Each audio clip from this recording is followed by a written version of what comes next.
Reactor online. Sensors online. Weapons online. All systems nominal. Hello and welcome to today's Battle Mech review. Today we're going to be looking at the Dervish, and I had a bit of a hard time figuring out what intro to use for this one because, well, it was originally built by the Lyrans, but it's mainly being seen as part of the AFFS nowadays, mostly because the main facility building the darn thing nowadays is on New Avalon in the Federated Suns. A light support missile boat, the Dervish is decent in many of its configurations, and it's meant to fill in roles that no other mechs would want to fill, which is light support and light brawling.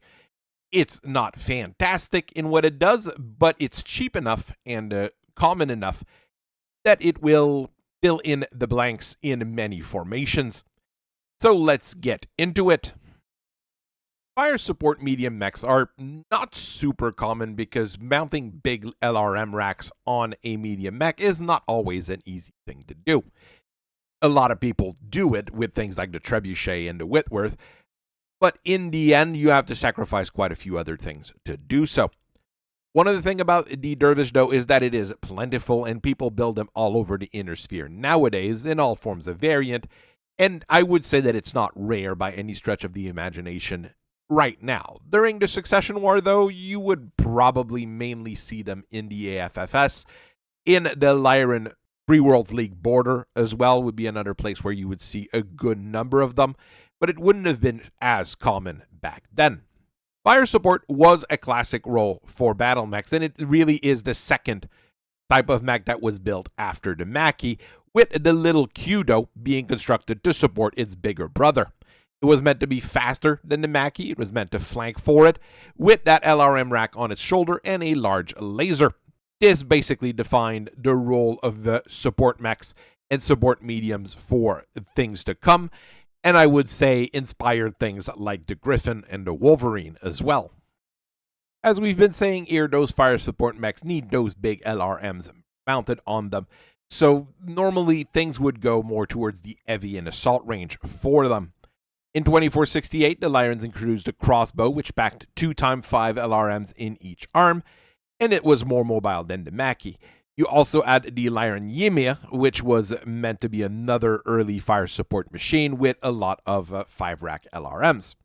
Your classic Archer came out in 2458, and it already packed the big 20-rack LRMs on the shoulder, medium lasers in the arm, and barely enough armor to stay in the fight. But that was a curse of almost all of those early primitive mechs. The big boy in the room was the 85-ton Longbow, which started dropping around 2480. This one already had big 20-rack LRMs in the arms, medium lasers to back things up when things got a little bit closer, and entirely too little armor as well. Even on a larger chassis, you still had these issues, mostly because the armor was rather primitive, and other things took up a whole lot of room. Another issue with the Longbow, though, is that it was coming out right as battle mech technology was taking a leap forward, with things like the hammer hands coming out, with the armor being more effective, the engine being more performant, the electronics being refined so the cockpit could be a little bit lighter. So that Longbow was good enough for a lot of things at the time. But the Longbow 0W, released in 2524 actually, was a fully modern version of the same thing with a little bit more weapons and being a little bit more efficient. It's against this backdrop that the Dervish came out in 2520 from our friends at Lyran's Arcturan Arms. It was still using all sorts of primitive components while all the other machines at the same time were being fully modernized, and that was because it was meant to be cheap and easy to maintain. The problem with that is always that, primitive armor, once you start having access to the modern one, is pretty much pointless. The modern armor is going to be easier to produce. You're going to be needing it on all sorts of mechs. So you just produced one compound rather than the primitive and the modern compound and having to mix and match both of them. The same thing why I often say, like, if you have the opportunity, just re-armor all your mech with ferrofibrous. Because ferrofibrous is plentiful and really easy to produce, at least nowadays, you don't need to be lugging around multiple types and multiple formats of armor if you're not required to.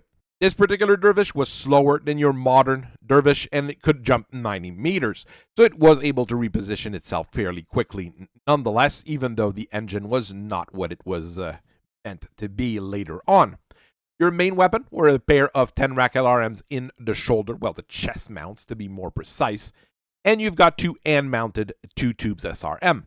The fact that it doesn't have ANs is a major issue, at least in my book. You did not need to take off the ANs to make things easier there, but it does make maintenance a little bit simpler on the design. That's probably why it's like that. But a lot of people will tell you that the Dervish, because it doesn't have ANs, just like the Whitworth, is not as good as it should be on base to be able to move things around or help out on various things. If you've read the Great Legion's early accounts that are highly fictionalized, but still, you will have a scene where you have a Dervish trying to help out, but because it doesn't have ANs, basically causes more issues than it should. It wasn't meant to be pressed in frontline service. It was meant to be used in stopgaps and in militia units. But as with all things during the Age of War and the Reunification War, well, it went to the front when it was not meant to, and, well, built itself a reputation at that point. 50 years went by, and in the 2570 or so, the Dervish DV-6M came out right in time for the Reunification War. It was a modernization of the original design, and I'm sure there are a lot of intermediate design between the original and this one. Mainly re-armor the thing with the modern compound, replace the engine with a more modern engine. At 55 tons, this one uses the good old Cortac 275 to propel itself forward about 86 kilometers per hour, and it has the full jump range of 150 meters to position itself where it needs to be for bombardments. It has a modern chassis and a mere 7.5 tons of plate, so it is really poorly protected once it gets into an actual brawl. You also only have 10 standard heat sinks, so you're not going to be able to compensate for most of the heat generated by your weapons if you start shooting everything. Your main weapons are still a pair of 10 rack LRMs in your breast right there, supported by those 2 tube SRMs in the arm, with a pair of backup medium lasers, which give you very decent punch at short range anyways, at least for the Succession War era. Those arms are hyperextending as well, so even though they've got, well, most of their actuators, they can basically go all the way to the back to shoot behind you, just like a mech that would have, well, no actuators at all. So it's overall decent enough in its role and its position. However, it will not be able to stay in the fight for very long because of the armor, and if it starts shooting too much, it's going to shut down or the ammo is going to blow up. So you do have to be quite careful while piloting a Dervish. The Dervish was popular enough during that early Star League era that the Royal Regiments of the Star League did ask for a version of their own. It's not a huge change, but it is pretty darn rare, especially nowadays, and I don't think any of them really have showed up in the clans, at least that I know of, so I don't think most of them survived the Ameris Civil War. This DV-6MD is built with an XL version of the Cortac 275 to save on weight, which allows it to carry a pair of 15 rack LRMs in its breast with 3 tons of ammo protected by case. You get 12 heat sinks to improve heat dissipation a notch, so you are able to fire those two fairly steadily and move into position when required. Of course, that XL engine makes it extensively fragile. Even with a case protecting the ammo, if the ammo goes, the mech's probably going to be down for the count. This is not a thing that I've actually played or messed around with, let's say. I just know it exists from paperwork, more or less. There weren't any real intermediate models of this until the Elms Memory Corps and NACE was able to basically give Achernar their information on how to potentially upgrade the Dervish. This came in 3047, so it's one of the early mechs to have its full upgrade, basically. But it required the Federated Suns to have a full endo steel mill, which took a little while to get. It uses 8 tons of ferrofibrous plate, which improve protection. Even though production will be a little bit harder because of that endo steel, ferrofibrous was not super common at the time. Your production costs are going to go up significantly with that, but not as much as if you were to use a larger engine, as an example. The ammo bins are protected with case to make sure that the Dervish is not going to die if the ammo goes. So this particular design is actually remarkably tough compared to the previous ones.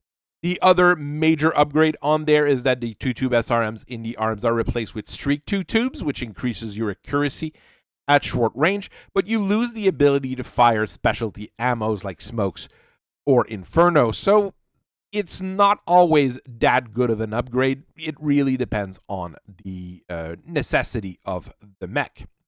Your cooling system is upgraded with double heat sinks as well, which means this thing actually runs cool.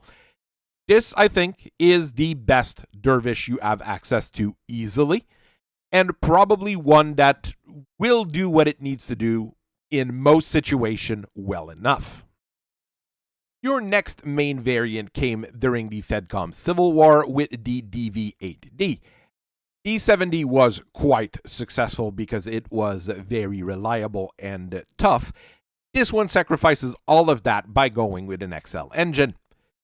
You use your D-saved weight to put two 15-rack LRMs in those breast mounts with Artemis guidance to give them even more accuracy. Your arms, rather than using those Streak 2 tubes SRM, are replaced with 4 ER medium lasers, which will give you very good direct fire punch, but a little bit less tank hunting capabilities. It's not a bad idea, I think. It really makes it a baby archer in a way. It does give you 2 extra tons of plate to protect you a little bit more, but because of that XL engine, you're still going to be more fragile than the previous model. Now here's a fun kicker. During the Jihad, people needed mechs. They needed a whole lot of mechs, to be quite honest. Technology, advances, and all sorts of fancy things did not matter a whole lot anymore. Achenar, at that point, were the main producers of the Dervish. Arcturan arms didn't do quite a whole lot of them at that point. And what they did was grab production licenses and just give them out like candy to just about every small corporation. Coalition Armory, Open Industrial Works, Oriente Weapons, Mechwarrior Quick Construct, Sword of the Prophets, all of these people started building various versions of the Dervish, but generally that old primitive version, sometimes with minor changes, generally the armor being replaced with the more modern compound. This meant that just about everyone started having Dervishes at that point, and you would see quite a lot of them in those periphery states. There were, however, official Jihad models of the Dervish, starting with the DV-9D. This one changes up the firepower by setting it up as a 4 5-tubes or rack of multi-missile launchers, allowing you to fire both SRMs and LRMs from each of the launchers. You get a similar long-range punch with 20 LRMs, but at shorter range, 20 SRMs is going to deal a massive amount of pain, especially on lighter vehicles. You still keep those medium lasers. I've seen some with ER medium lasers, but not all the time, so it's probably more of a field refit.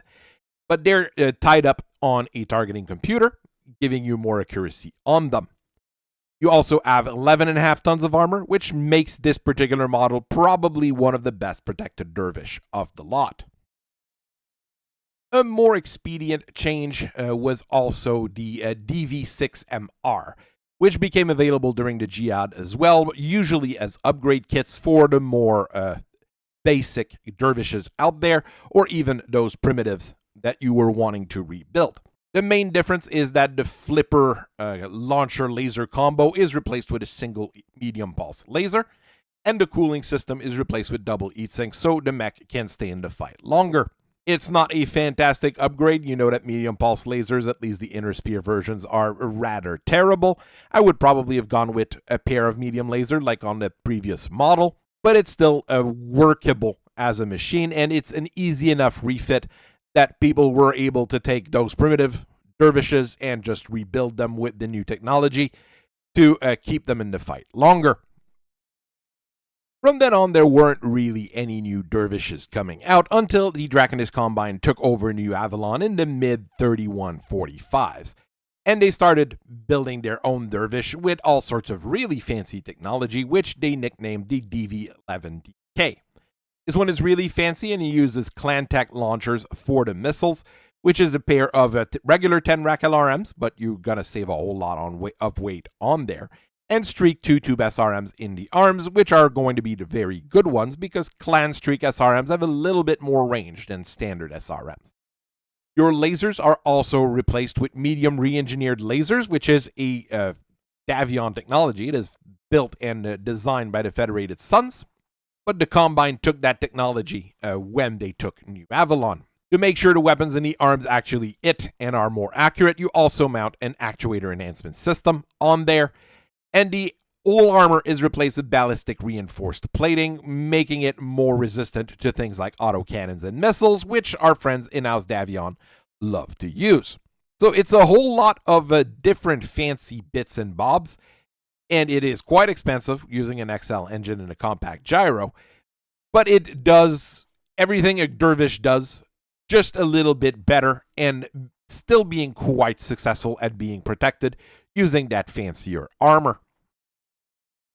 With the Federated Sun reclaiming their homeworld, I do expect that 11DK will become a standard for a little while until maybe a new version is produced using reflective armor, which would be more effective against the Draconis Combine than your ballistic reinforced one. Maybe they would go with even standard ferrofibrous. I am not quite sure what the Davions would do, but I received data on a prototype here using reflective armor and a light engine rather than an XL, making it a little bit tougher while also being more effective against laser boats across the inner sphere. That being said, the Dervish is probably not the best fire support machine out there, probably not even the best medium fire support machine out there, but nowadays it's available everywhere in massive amounts. We've got facilities and factories building the primitive one and upgraded ones and Succession War era models that can easily be upgraded. All of that allows the Dervish to just be one of those things that you will see in a large number of formations, and regular militaries will be using them just because they are able to get their hands on them. So thank you for listening to me for so long. I hope you guys have a very nice rest of your day, and I will see you guys later. Bye-bye.